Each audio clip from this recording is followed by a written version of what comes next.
I kind of want this area to be cobbled too. So I'm going to go back over here, make sure I'm on the base layer because I want to use my wand tool to select this. And you can see if I zoom in here that the shadow is causing me some issues. So what I'm going to do is I'm going to use my lasso tool and I'm going to use the polygonal lasso tool, pardon me. And I'm going to hit shift because that will preserve the existing selection. And I hit shift just while I click down on it the first time. If I hold shift, it will make it so that I can only draw an orthogonal line. I don't want that. I want some freedom here. So I'm just pulling this around and kind of tracing around my building. And I'm just clicking as I go. And I don't have to reselect all of the stuff that's already selected. I'm just kind of clicking enough of it to make it into the shape that I want it to get to. So then I'll click up here. And then when I get near the end, I'm just going to double click. And now you can see that this is all completely selected. And if you remember, I copied this layer before I deleted it.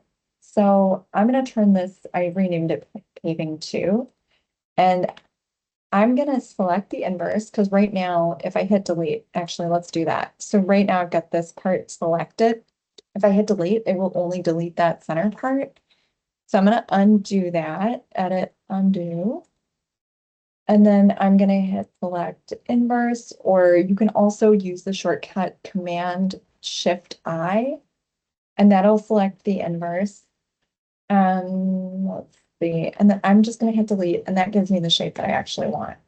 I want the streets to be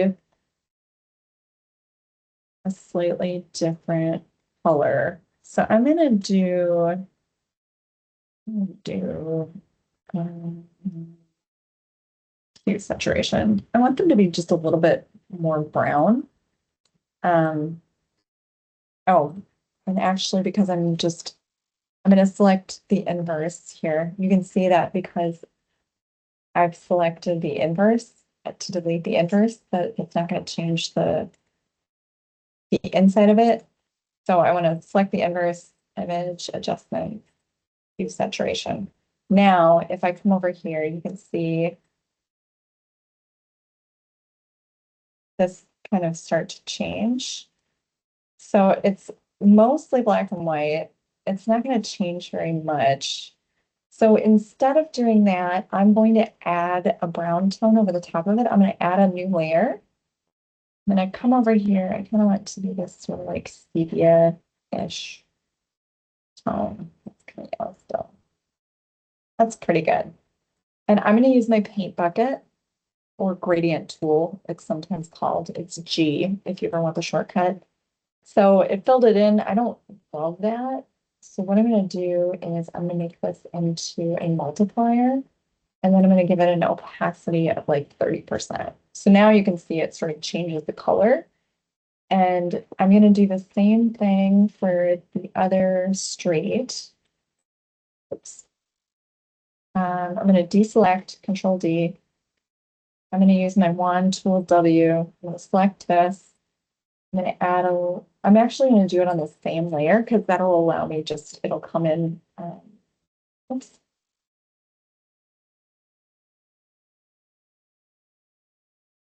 There we go. So you could see that it was not showing up for me, and that was because the layer was on this paving layer right here. So, okay. I am ready to go back to my Illustrator file. I think I'm going to clean this up just a little bit in Illustrator, but now I've got some delineation about, like stormwater management, paving, all of that good stuff. I think I actually really I'm gonna merge these two layers. And now I've got a couple of different paving layers. I've got, I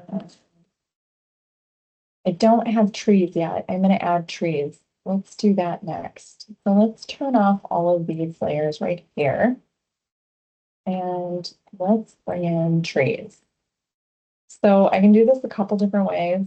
Let me get to the tree layer. I don't need these.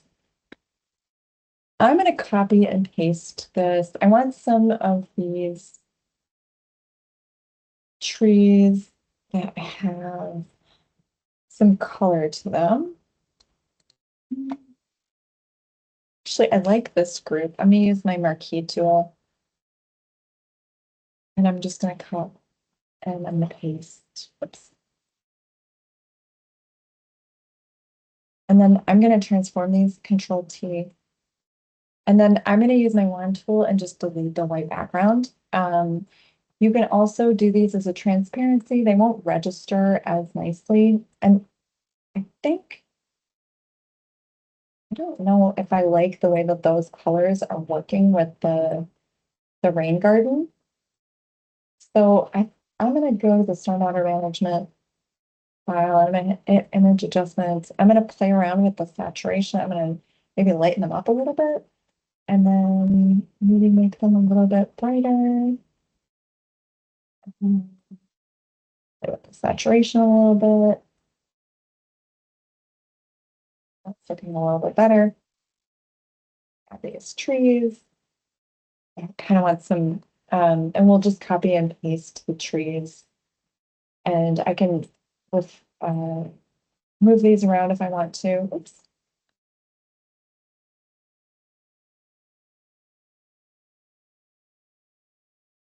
And we'll just kind of start populating these with trees as needed.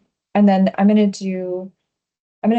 we'll play around with the tree location a little bit. And then the other thing that I want to do is I want to add, I like this tree right here. And I'm going to add that. I'm just going to do the cylindrical marquee. I'm going to hold this and move this into place. And I'm going to copy, edit, copy, and then paste. And then what I'm going to do is just kind of put these into place. I'll zoom in.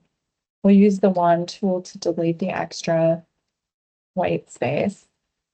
Deselect that.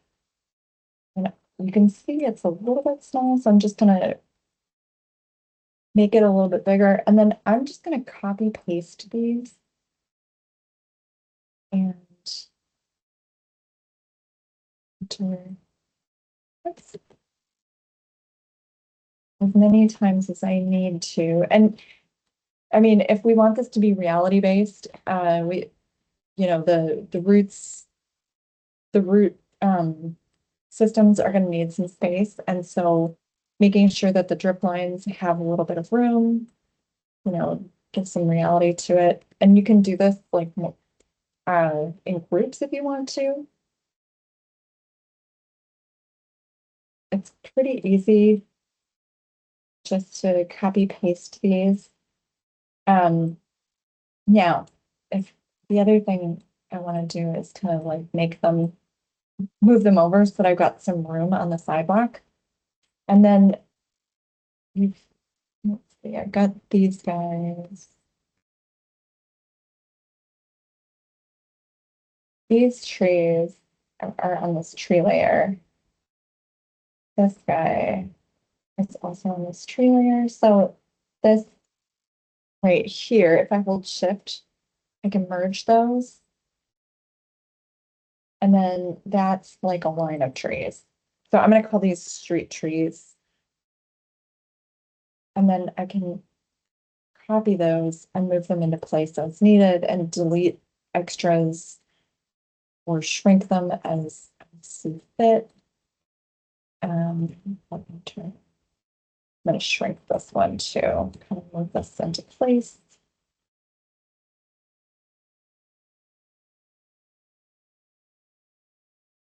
Just kind of move them around as needed.